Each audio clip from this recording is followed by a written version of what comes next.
I hate buttons. Why?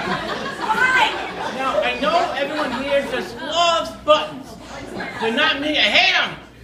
And I'll tell you why in one word. iPhones. I'm not sure that's a word, but I think I made my point. Just look at this iPhone. Look at all this, well, if I can do it. In fact, all the buttons here. You call them apps. I call them oops. It's the only way most of these ever get opened is if I touch the screen by accident and I go, oops, I don't know what the heck to do with them. For example, recently when these stupid things opened up, I couldn't get rid of it in the house. I kept on tap, tap, tap, tap all over the screen. Finally, it went away. So I figured, I'm done. Wrong. 10 minutes later, someone named Uber's outside my house. I didn't know who he was or what he wanted, so I told him to go away. Next thing I know, he gave me a bad rating. For what? And another time, another one of these idiotic things opened. Again, didn't know how to get rid of it, so I went tap, tap, tap, tap. It finally closed. Now I'm waiting. 10 minutes, 20 minutes, an hour, nothing happened. Figured I'm done. Wrong. The next night, 8 o'clock, my doorbell rings. This 57-year-old truck driver is outside the door. Apparently the previous night I was on some kind of dating app.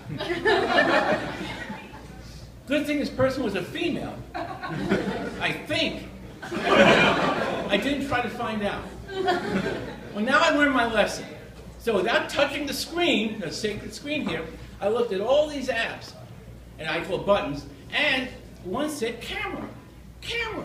I can take pictures. I know how to do them.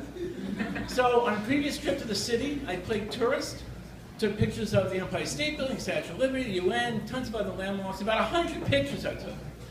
On my way home, I wanted to check out my masterpieces. I couldn't believe what I saw.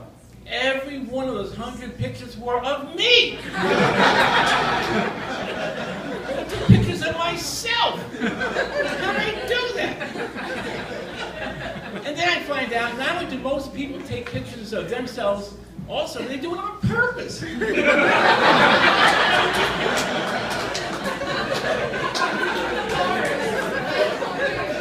If I showed my friends the pictures I took in the city, how would they know where I was? I could have been in Brooklyn. How would they have any clue?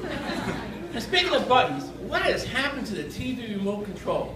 I was around when they first made their appearance over 40 years ago.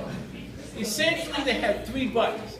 Turn the TV on, change the channel, adjust the volume. That was it. In the last 40 years, the number of buttons has metastasized. I counted how many buttons are on my remote today. I couldn't believe it. Maybe you will. I don't know. 48 buttons! Am I getting TV shows from Mars? And what do I use my remote for?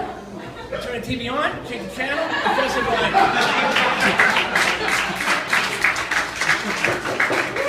Those other 45 buttons could be nothing but trouble, as I found out. One day I was sitting at home on my couch watching TV, that is what I do these days, when the sound went off. The sound went off. I didn't panic. It could have been the station, it could have been the program, it happens. So I put it on a different channel. Still no sound. So I called a friend of mine and told him the crisis I was going through. He told me to hit the mute button on the remote. I said, weren't you listening? I said I have no sound. He insisted. I hit the mute button and the sound came back. In retrospect, I should have realized that that could have been a possible solution. There was another button on the remote labeled on. I need to press to turn the TV off. So on is off, mute is sound. What's next? Cats lying down with dogs? Am I in a parallel universe where logic has been turned upside down? I hate buttons so much now that I have a fear they're going to follow me into the afterlife. One of these days, when I go to my final reward, and I hope it's...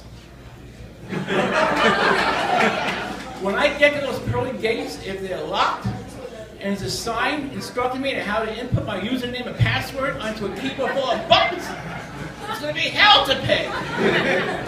Well, that's my time tonight. Good night, peace, and don't...